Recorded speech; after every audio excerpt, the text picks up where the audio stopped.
Hello my lovely people, welcome back to my channel. I am Mansi और आज हम पढ़ने वाले हैं जो 90% स्टूडेंट्स को सबसे ज़्यादा डिफ़िकल्ट चैप्टर लगता है in your syllabus, Nelson Mandela a long walk to freedom. ये बहुत सारे बच्चों को ऐसा लगता है कि बहुत ज़्यादा डिफ़िकल्ट चैप्टर है या फिर उनको इंटरेस्ट नहीं आता ये चैप्टर पढ़ने में, but I guarantee you guys, if you watch my video till the end and if you watch the second part of this video you will get a clear picture of the chapter। आपको एक एक चीज़ समझ आएगी। I'll not miss out anything which is given in your book। ठीक है, मैं एक story की फॉर्म में, एक समरी की फॉर्म में आपको मेन सारी चीज़ें यहाँ पर डिस्कस करूँगी आप लोगों के साथ। ठीक है, सो हम चैप्टर पढ़ने से पहले हम सबसे पहले ये जान लेते हैं कि नेल्सन मंडेला कौन थे और हम इनके बारे में क्यों पढ़ रहे हैं। Nelson Mandela was born on 18th of July 1918 in South Africa। वो एक साउथ अफ्रीकन थे। 18 जुलाई को उनका जन्म हुआ था in 1918। He was the first black president of South Africa। First black president थे वो साउथ अफ्रीका के, और उन्हें ये प्रेसिडेंटशिप कब मिली थी? On 27 of April 1994। और उन्होंने 5 साल तक 1994 से लेकर 1999 तक अपनी कंट्री को सर्व किया है as a president. The most astonishing fact is he was imprisoned for 27 years of his life. वो 27 साल उन्होंने अपनी लाइफ के जेल में बिताए हैं। ठीक है, so these were the important lines, important facts जो हमें उनके बारे में जानना ज़रूरी है कि हम चैप्टर समझ सके, उसलिए अब हम पढ़ते हैं कि चैप्टर का इंट्रोडक्शन क्या है, हम चैप्टर में क्या क्या पढ़ने वाले हैं। सबसे पहले जब आप ये चैप्टर पढ़ोगे तो आपको बहुत एक कॉमन सा वर्ड नज़र आएगा, अपार्थाइड। ठीक है, what do you mean by the word apartheid? Apartheid का मतलब होता है कि एक डिस्क्रिमिनेशन, एक racial discrimination on the basis of colour, caste. Okay, so यहाँ पर क्या हो रहा था कि जो साउथ अफ्रीका है वहाँ पर एक बहुत ज़्यादा ऐसी पॉलिसी थी, एक अपार्थाइड सिस्टम था जो पूरे वर्ल्ड का सबसे ज़्यादा ब्रूटल और इनह्यूमन सिस्टम था। ब्रूटल मतलब बहुत ज़्यादा कठोर, और इनह्यूमन मतलब एक इंसान को इंसान के साथ ऐसा नहीं करना चाहिए था, जो इंसानियत से बहुत ज़्यादा दूर था। ठीक है, जो इंसानियत के बहुत ऑपोजिट था, जो इंसानों को करना चाहिए बट वो बहुत ऑपोजिट उसका कर रहे थे। ये जो एक्सट्रैक्ट है ये हमें मिला कहाँ से है? ये एक्सट्रैक्ट हमने लिया है from the autobiography of Nelson Mandela. Autobiography क्या होती है? ऑटोबायोग्राफी होती है जब हम अपने बारे में खुद लिखते हैं। तो ये नेल्सन मंडेला ने अपने बारे में खुद लिखा है चैप्टर। ठीक है, उन्होंने ये ऑटोबायोग्राफी लिखी है और उसमें से हमने कुछ पार्ट जो है वो आपका निकाल के आपके सिलेबस में डाला हुआ है। अब हम ये पढ़ लेते हैं। हमने अपार्थाइड तो समझ लिया, ठीक है, हमने ये समझ लिया कि ये ऑटोबायोग्राफी है, हमने ये समझ लिया कि अपार्थाइड होता है। ठीक है, बट अब हम ये समझेंगे कि इस चैप्टर में उन्होंने क्या क्या बताया। इस चैप्टर में उन्होंने ये बताया है कि वो प्रेसिडेंट जो बने हैं उसके पीछे हमने उनका सक्सेस तो देख लिया कि वो प्रेसिडेंट बने हैं, बट हमने उनका हार्ड वर्क देखना है। ऐसे बिटर एक्सपीरियंसेस जो उन्हें बहुत ज़्यादा परेशान, जिन एक्सपीरियंसेस ने किया, ठीक है, जो फ्रीडम के लिए लड़ते लड़ते उन्होंने जो भी चीज़ें एक्सपीरियंस करी है, उन्होंने वो इस चैप्टर में आप लोगों को बताने की कोशिश करी है। और उन्होंने ये भी बताने की कोशिश करी है कि ओवरवेलमिंग इमोशंस जो थे उनके मन में जिस दिन उनको प्रेसिडेंट बनाया गया था, उस दिन जो बहुत अच्छे इमोशंस उनके मन में थे, उनके अंदर थे, वो एक्सप्लेन करने की कोशिश कर रहे हैं। So this was the introduction of the chapter. So now let's directly move to the chapter. ये जो चैप्टर है इसमें हमें जो ऑथर है वो कहाँ ले जा रहे हैं?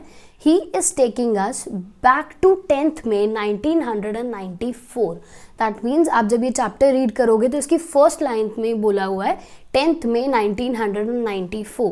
दैट मीन्स ऑथर जो है वो हमें पास्ट में लेके जा रहे हैं और वो बता रहे हैं कि 10th May 1994 में क्या हुआ था। ठीक है, डे जो था, जो दिन था, वो बहुत ज़्यादा ब्राइट, बहुत क्लियर था, और वहाँ पर बहुत सारे डिग्नेटरीज आए हुए थे। डिग्नेटरीज क्या होता है? डिग्नेटरीज आर द पर्सनालिटीज़ और द पर्सन जो बहुत ज़्यादा हाई रैंक पर्सनालिटीज़ होती हैं, क्योंकि उनकी बहुत ज़्यादा हाई रैंक होती है तो बहुत ज़्यादा इंपॉर्टेंट होते हैं। बहुत सारे डिग्नेटरीज आए हुए थे 10th मई को। डे बहुत ज़्यादा क्लियर था, ब्राइट था। क्वेश्चन अराइजेस कि वो लोग यहाँ क्यों आए थे? वो इसलिए आए थे बिकॉज 10th मई को नेल्सन मंडेला को इनॉग्रेशन होनी थी as the president of South Africa. आज उनकी ओथ टेकिंग सेरेमनी थी। ओथ टेकिंग मतलब जिस दिन हम गवर्नमेंट ऑफिशियल बनने से पहले कसमें खाते हैं, ठीक है। तो आज वही दिन था जब नेल्सन मंडेला को ये सब कसमें खानी थी और ऑफिशियली प्रेसिडेंट बनना था साउथ अफ्रीका का, ठीक है। तो ये सब लोग आए कहाँ पर थे? क्वेश्चन आता है। ये सब लोग इकट्ठे हुए थे एक एम्फी थिएटर में। एम्फी थिएटर क्या होता है? एक ओपन थिएटर, ओपन एरिया, ठीक है। तो एक एम्फी थिएटर में आए थे which was formed by the union buildings in Pretoria. मैं ये सब छोटी छोटी डिटेल्स आप लोग को इसलिए बता रही हूँ जिससे आपको ये सब याद रहे, ठीक है। वो प्रिटोरिया में सब लोग इकट्ठे हुए थे। वहाँ पर बहुत सारे डिग्नेटरीज आ रखे थे। क्यों आ रखे थे? बिकॉज ऑफ द इनॉग्रेशन, ठीक है। और जब वो सब यहाँ पर पहुँचे हुए थे तो आज नेल्सन मंडेला को बहुत अच्छा फील हो रहा था। क्यों?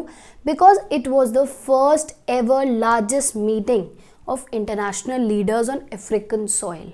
अफ्रीका की मिट्टी में, अफ्रीका के सॉइल पे आज तक इससे बड़ी कभी इंटरनेशनल मीटिंग नहीं हुई है जो आज हो रही थी।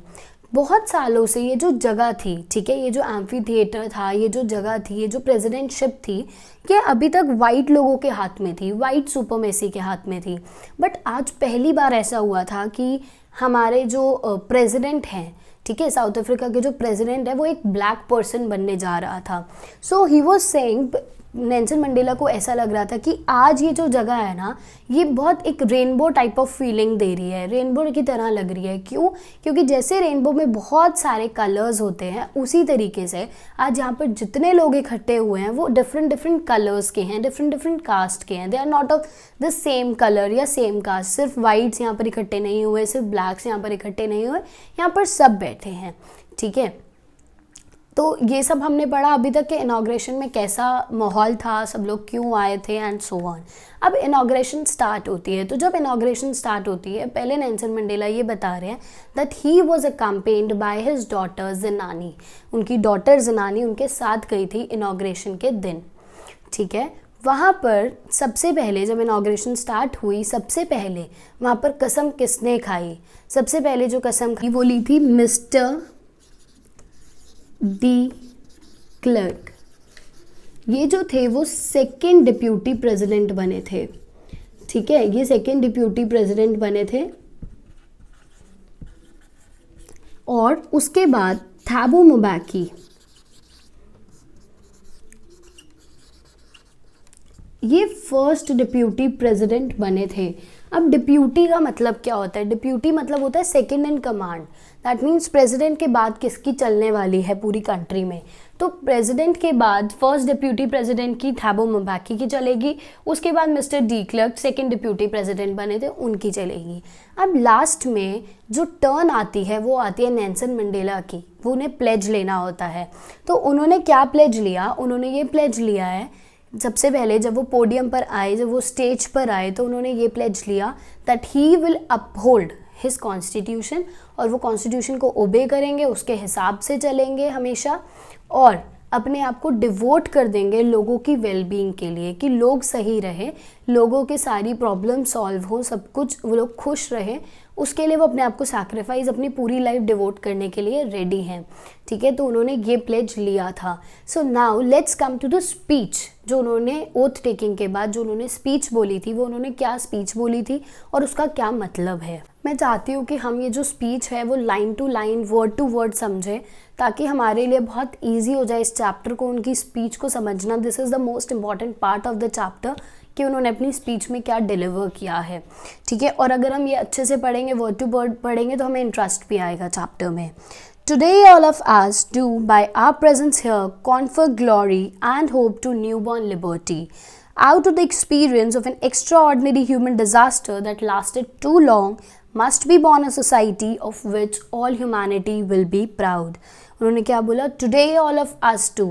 बाय आवर प्रेजेंस हियर, मतलब आज हम सब यहाँ पर इकट्ठे हुए हैं, क्यों इकट्ठे हुए हैं? टू कॉन्फर ग्लोरी, कॉन्फर मतलब यहाँ पर इकट्ठे हुए हैं, ग्लोरी मतलब ऑनर देने, रिस्पेक्ट देने के लिए, and hope to the newborn liberty, newborn मतलब जो अभी अभी जिंदा हुई है, ऐसी फ्रीडम, ऐसी लिबर्टी जो हमें अभी अभी मिली है।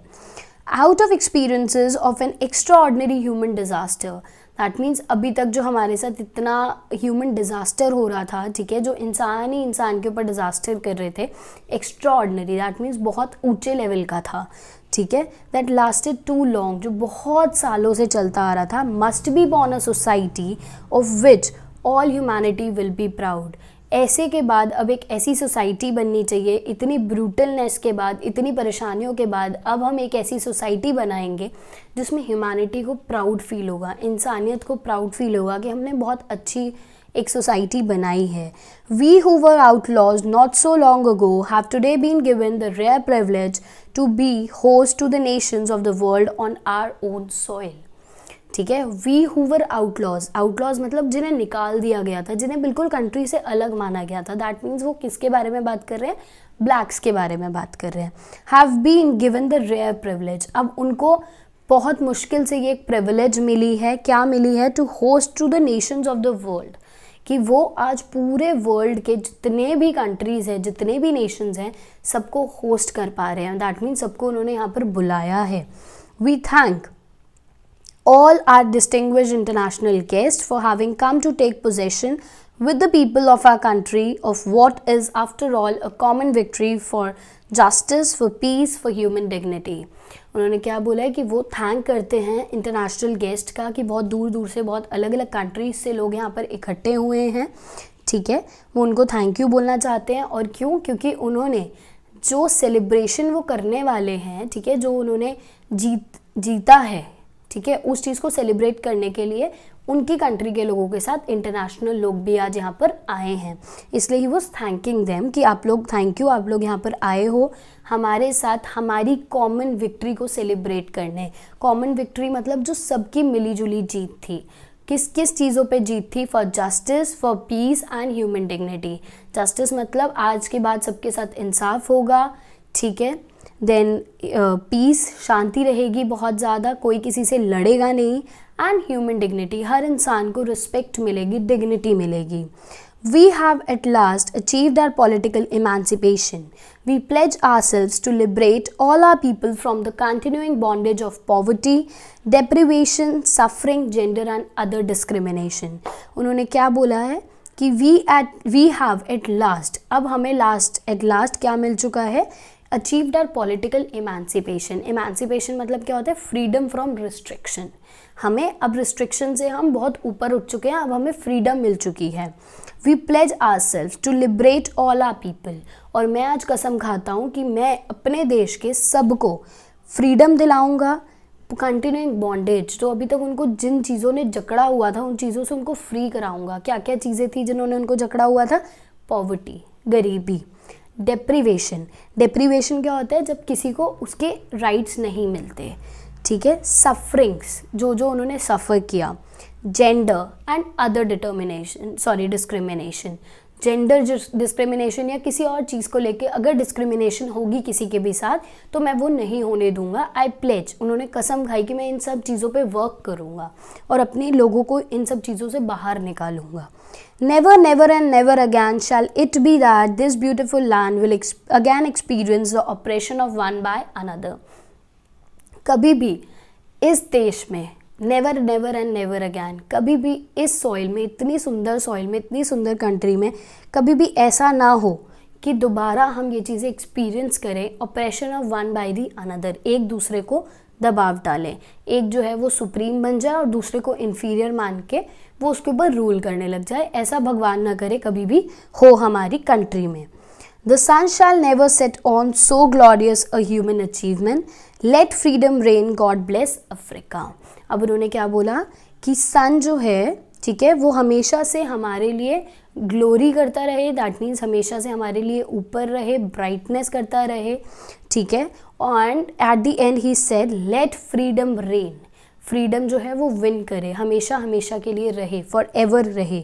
God bless Africa. लास्ट में वो ब्लेसिंग्स देते हैं अपनी कंट्री को कि भगवान हमें बहुत सारी ब्लेसिंग्स दें कि हम बहुत ईजीली यहाँ पर रह सकें।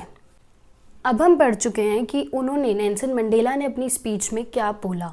नेल्सन मंडेला की स्पीच के बाद इनॉग्रेशन सेरेमनी अभी भी कंटिन्यूशन में थी।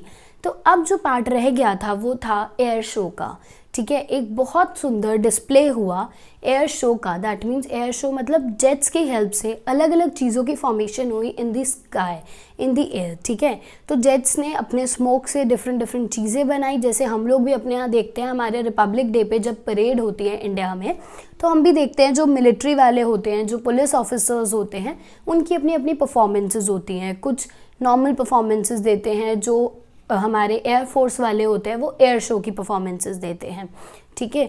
तो यहाँ पर भी सिमिलर केस था। यहाँ पर भी ये हो रहा था कि अब जो ये जो सेरेमनी चल रही थी इसमें अब पुलिस ऑफिसर्स, ठीक है, मिलिट्री वाले वो आते हैं और वो सैल्यूट करते हैं नेल्सन मंडेला को। दे सैल्यूट नेल्सन मंडेला। कैसे सैल्यूट कर रहे हैं? वो एयर शो कर रहे हैं। ये जो एयर शो है ये सिर्फ और सिर्फ उनकी एक्यूरेसी नहीं दिखाता, बल्कि और क्या दिखा रहा है, बल्कि और जो मेन चीज़ वो दिखाने के लिए ये चीज़ कर रहे हैं वो क्या, they were pledging to obey, to be loyal to the government. वो ये प्लेज कर रहे थे कि हम अपनी गवर्नमेंट के लिए लॉयल रहेंगे, हमेशा हमारी जो गवर्नमेंट है हम उसके लिए काम करेंगे, अपनी कंट्री को हर पॉसिबल तरीके से बचाने की कोशिश करेंगे जो भी हमें प्रॉब्लम्स आएंगी, ठीक है। उसके बाद ये जो एयर शो है वो लास्ट में ख़त्म होता है by Impala Jets performance. Impala Jets जो होते हैं वो क्या करते हैं, वो डिफरेंट कलर्स से, स्मोक से ही, अब इम्पाला जेट्स अपनी स्मोक से डिफरेंट कलर्स से स्काई में साउथ अफ्रीका का फ्लैग बनाते हैं, ठीक है। जब ये साउथ अफ्रीका का फ्लैग बन जाता है उसके बाद बहुत सारे पुलिस ऑफिसर्स जो नेल्सन मंडेला को सैल्यूट करने के लिए आए थे, नेल्सन मंडेला ये सोचते हैं कि आज से, अगर कुछ टाइम पहले की अगर मैं बात करूं, तो ये जो पुलिस ऑफिसर्स आज मुझे सैल्यूट कर रहे हैं, ये ऑफिसर्स इतने हाई रैंक ऑफिसर्स हैं कि इनकी चेस्ट पूरी कवर्ड है मिडल से, ठीक है। इतने हाई रैंक ऑफिसर्स जो आज मुझे सैल्यूट कर रहे हैं, आज से कुछ ही टाइम पहले वो मुझे सैल्यूट ना कर रहे होते, वो मुझे अरेस्ट कर रहे होते। क्यों अरेस्ट कर रहे होते? बिकॉज जब तक वाइट सुपरमेसी का टाइम था, ठीक है, जब तक वाइट लोगों की चलती थी यहाँ पर, तब तक जो लोग फ्रीडम के लिए लड़ते थे, जो अपोज करते थे, उन लोगों को क्या किया जाता था, उन लोगों को क्रिमिनल्स माना जाता था, इम्प्रिजन कर दिया जाता था। सो उन्होंने भी यही बोला कि अभी तक अगर ऐसा हो, ठीक है, तो मुझे भी, ये लोग क्या करते हैं, अगर अभी भी वाइट सुपरमेसीज का टाइम होता तो ये लोग मुझे अभी भी अरेस्ट कर रहे होते, रादर देन ये मुझे सल्यूट ना कर रहे होते आज। जब ये सब ख़त्म हो जाता है, जब इनॉग्रेशन कंप्लीट होने वाली होती है, उस टाइम पे अब टाइम आता है नेशनल एंथम्स गाने का। जो ब्लैक्स और वाइट्स है, क्योंकि उनको शुरू से ही सेपरेट रखा गया है, बहुत टाइम से वो सेपरेटेड रह रहे हैं, इसलिए दोनों के नेशनल एंथम्स डिफरेंट है। जब वो लोग नेशनल एंथम्स गाते हैं वो बहुत ज़्यादा लो वॉइस में गाते हैं। क्यों लो वॉइस में गाते हैं? बिकॉज दोनों में से किसी को भी लिरिक्स याद नहीं होती। वो लिरिक्स क्यों याद नहीं होती? आज हमें इंडिया के नेशनल एंथम की लिरिक्स याद है बिकॉज हम अपनी कंट्री को रिस्पेक्ट करते हैं, हमें अपनी कंट्री से इन रिटर्न रिस्पेक्ट मिलती है, प्यार मिलता है। बट यहाँ पर क्या हो रहा था, जब आपको कोई कंट्री से हेट्रेडनेस मिले, नफरत मिले, तो क्या आप उसका नेशनल एंथम गाना पसंद करेंगे? कभी भी नहीं, ठीक है। तो इसीलिए, क्योंकि ये सब बहुत हेट करते थे अपनी कंट्री को, इसलिए आज तक कभी इनको अपना नेशनल एंथम की लिरिक्स नहीं पता थी। वो बहुत स्लो, बहुत लो वॉइस में नेशनल एंथम गाते हैं, अपना अपना डिफरेंट, ठीक है। उसके बाद बट नेल्सन मंडेला बहुत ज़्यादा कॉन्फिडेंट होते हैं। क्यों कॉन्फिडेंट होते हैं? क्योंकि उनको लगता है कि मैं अब ऐसी सोसाइटी बनाऊंगा, मैं अब ऐसी कंट्री बनाऊंगा जिसमें क्या होगा कि वो लोग अपने कंट्री को बहुत ज़्यादा प्यार करेंगे, ब्लैक्स अपनी कंट्री को बहुत ज़्यादा प्यार करेंगे, वाइट्स भी अपनी कंट्री को बहुत ज़्यादा प्यार करेंगे। और उसकी वजह से होगा क्या कि ये लोग जब प्यार करेंगे तो अपने आप नेशनल एंथम गाएंगे, इनको नेशनल एंथम याद रहेगा, ठीक है। ये सब होने के बाद अब नेल्सन मंडेला इनॉग्रेशन सेरेमनी जो है वो कंप्लीट हो जाती है। इनॉग्रेशन सेरेमनी कंप्लीट होने के बाद नेल्सन मंडेला कुछ चीज़ें सोचते हैं। वो क्या सोचते हैं? सबसे पहले वो ये याद करते हैं कि ये अपार्थाइड, ये जो पॉलिसी आई, ये क्यों आई, कब आई और इसके क्या क्या रिजल्ट्स रहे। सो ये जो पॉलिसी आई है, ठीक है, वो कैसे आई है? ये जो पॉलिसी थी वो एंग्लो बॉयर वॉर के बाद और नेल्सन मंडेला की बर्थ से पहले आई थी, ठीक है। एंग्लो बॉयर वॉर के बाद और नेल्सन मंडेला की बर्थ के बीच के टाइम पे ये पॉलिसी आई थी। इस पॉलिसी के क्या क्या रिजल्ट्स थे? इस पॉलिसी ने पूरी कंट्री में इनइक्वालिटी फैलाई थी, ठीक है, और ब्लैक्स को फंडामेंटल राइट्स भी नहीं देने दिए थे। ब्लैक्स को फंडामेंटल राइट्स नहीं मिले थे।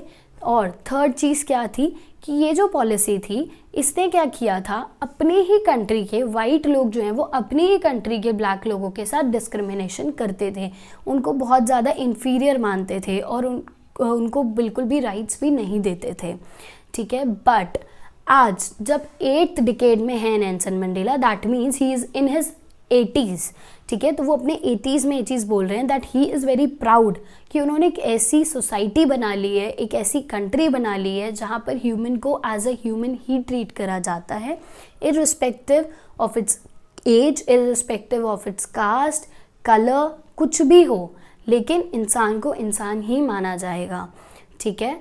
बट नेल्सन मंडेला जो हैं वो थोड़े से डिसअपॉइंटेड होते हैं। क्यों डिसअपॉइंटेड होते हैं?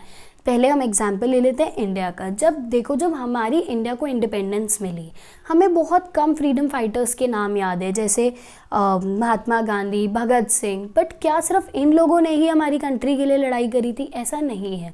बहुत सारे ऐसे फ्रीडम फाइटर्स हैं जिनका तो हमें नाम भी नहीं पता, जिनकी काउंटिंग ही नहीं हुई आज तक, जो अभी तक काउंटलेस है, ठीक है। तो वो अभी तक काउंटलेस है, इस वजह से यहाँ पर भी यही हुआ कि जो फ्रीडम साउथ अफ्रीका को मिली थी वो सिर्फ नेल्सन मंडेला की वजह से नहीं मिली थी। उन्होंने बहुत सैक्रिफाइसेस किए थे, बट उनके साथ काउंटलेस और भी लोग थे जिन्होंने बहुत करेज दिखाई थी, जिन्होंने बहुत ज़्यादा मेहनत करी थी, सैक्रिफाइस किए थे। But he was very disappointed. क्यों?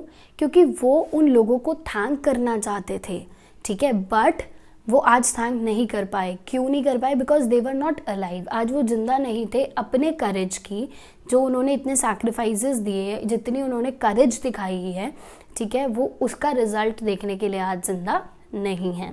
Rest of the chapter we are going to discuss in the next video. If you have not subscribed my channel, please subscribe it and press the bell icon.